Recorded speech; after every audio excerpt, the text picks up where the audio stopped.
Good morning students. आज हम फिर से लेकर आए हैं आपके लिए मैथ की क्लास में जो हमारा टॉपिक है नंबर सिस्टम चल रहा है। इसमें हम जो टॉपिक आज डिस्कस करेंगे गुणनखंड यानी फैक्टर कैसे निकलते हैं किसी भी नंबर के, वो आपके सामने हम सारी प्रॉब्लम जो है सोल्व करेंगे।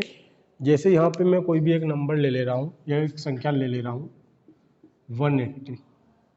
क्या है ये 180 के कितने गुणनखंड होंगे, ठीक है। इसमें सम गुणनखंड कितने होंगे, विषम गुणनखंड कितने होंगे, ये सभी हम डिस्कस करेंगे। तो गुणनखंड सबसे पहले हमें जानना क्या है, जानना जरूरी है कि ये होता क्या है।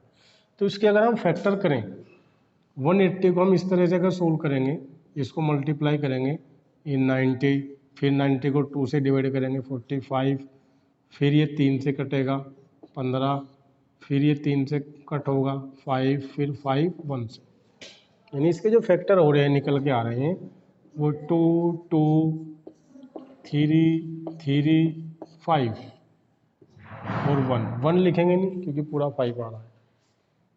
तो इस तरह से जब 2 के यहाँ पे लिखेंगे तो 2 की पावर 2, 3 की पावर 3 और 5 की पावर 1, ये इसके क्या हो गए, गुणनखंड हो गए। अब यहाँ पर पूछा जाएगा हमें इस तरह से करने के बाद कि यहाँ पर जो है कुल गुणनखंड कितने होंगे। कुल गुणनखंड की संख्या अगर हमसे पूछी जाए तो यहाँ पर हम क्या करते हैं, कुल के लिए जैसे यहाँ पर 2 की पावर 2 है तो इसको 2 + 1 लिखेंगे, फिर 3 की पावर 3 यानी 2 है, इसको 2 + 1 लिखेंगे, 5 की पावर 1 है, इसको 1 + 1 लिखेंगे।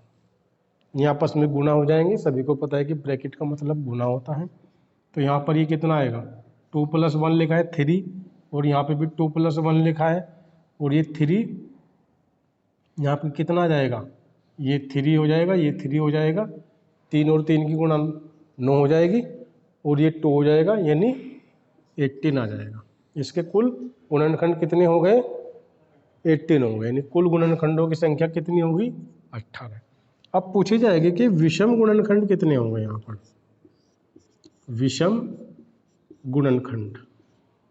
विषम गुणनखंड की संख्या यहाँ पर बताएंगे कि जो विषम पावर है, जो विषम है यहाँ पे फैक्टर 3 और 5, इसकी कितनी है 2, तो यहाँ पर 2 + 1 विषम के लिए, और 5 की 1 है तो 1 + 1, तो यहाँ पे कितने हो जाएंगे 6। विषम गुणनखंड हमारे कितने हो जाएंगे, 6 हो जाएंगे। इसी तरह से अगर पूछा जाए आपसे कि सम गुणनखंड कितने हैं, इसमें सम गुणनखंडों की संख्या बतानी है कि कितनी है। सम गुणनखंड के लिए क्या करेंगे, यहाँ पे जो हमारी सम संख्या है 2, इस 2 की जो पावर है यानी इसको ऐसे रखेंगे 2, इसमें +1 नहीं करेंगे इस बार, जैसे हमने यहाँ पे किया था ना +1। अब आगे की जो भी पावर होंगी जो विषम है हमारे, जैसे 3 की पावर 2 है तो 2 + 1, और 5 की पावर 1 है तो 1 + 1। अब इनको फिर से गुना कर देंगे यहाँ पे, तो यह आ जाएगा आपका सम गुणनखंड की संख्या। जैसे 3 यहाँ पर आ गया 3, और ये आ गया 2, 3 दूनी 6 और 6 दूनी 12, तो आपके सम गुणनखंड यहाँ पर कितने हो गए, 12 हो गए।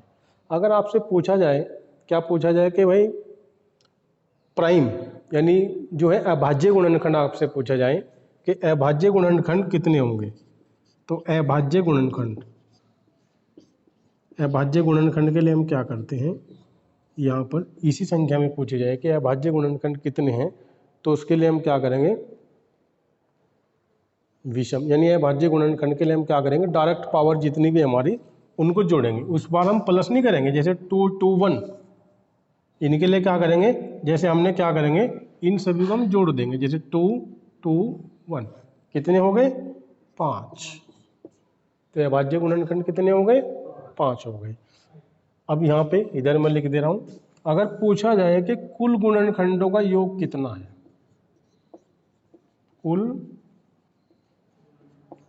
गुणनखंडों का योग, यहाँ पर क्या पूछा गया है कि कुल गुणनखंडों की संख्या कितनी, और पूछा जाए आपसे कि योग कितना है, तो योग के लिए क्या करेंगे, हम जितने भी होंगे हम जिसकी भी जितनी पावर है उन सभी को आपस में गुणा करते चले जाएंगे। जैसे 2 है, 2 की पावर 2 तक है तो 2 की पावर 0, 2 की पावर 1, 2 की पावर 2, फिर यहाँ पे गुणा करेंगे, 3 है, 3 की पावर 0, 3 की पावर 1, 3 की पावर 2 तक है। फिर यहाँ क्या करेंगे, 5 है, 5 की पावर 0, 5 की पावर 1, इन सभी के हम क्या करेंगे, आपस में गुणा करेंगे। ठीक है, इस तरह से हम इनकी गुणा करेंगे आपस में, और जो भी हमारा आंसर होगा वो कुल गुणनखंडों की संख्या है। तो यहाँ पर इनको कर लेते हैं, कितना आ जाएगा, ये 1 है, 2 है, 4 हो गया, 8, ये 2 4 दूनी 8 हो गया। यहाँ पर ये कितना हो जाएगा, ये 1 हो जाएगी इसकी वैल्यू, ये 9 9 तिया 27, गुणा करेंगे, बताना मुझे गुणा करके कितने हो रहे हैं, बताओ बताओ कितना आएगा ये मल्टीप्लाई करने के बाद, 40, 4 सत्ते 28 और 4 दूनी 40 हो गया, 4 सत्ते 28, 4 दूनी 8 और 2 10, यानी ये आएगा 1080 इसकी गुणा, 8 पंजे 40, 1080 टोटल आएंगे कुल गुणनखंडों की संख्या अगर पूछे जाए हमसे। ये मैंने बताया आपको स्टार्टिंग से कि 180 लिखा था, यहाँ पर 180 के हमने पहले फैक्टर किए हैं, गुणनखंड किए, गुणनखंड की भी पावर में हमने बदला। फिर क्वेश्चन इस तरह से पूछा जाएगा, कुल गुणनखंड की संख्या, कुल के लिए ये बताएंगे। ठीक है, पूछा जाए कि कुल गुणनखंडों का योग, तो योग के लिए हम ये फॉर्मूला लगाएंगे। पूछा जाए विषम गुणनखंड, तो विषम के लिए हमने विषम संख्या। फिर सम के लिए हम सम वाले पावर को सेम रखेंगे, बाकी की +1 करके चले जाएंगे। फिर अभाज्य गुणनखंड के लिए मैंने एज इट इज हम इनको जोड़ देंगे, 2 2 4 और 5। सभी को समझ में आया होगा। नेक्स्ट क्लास में फिर से मिलेंगे।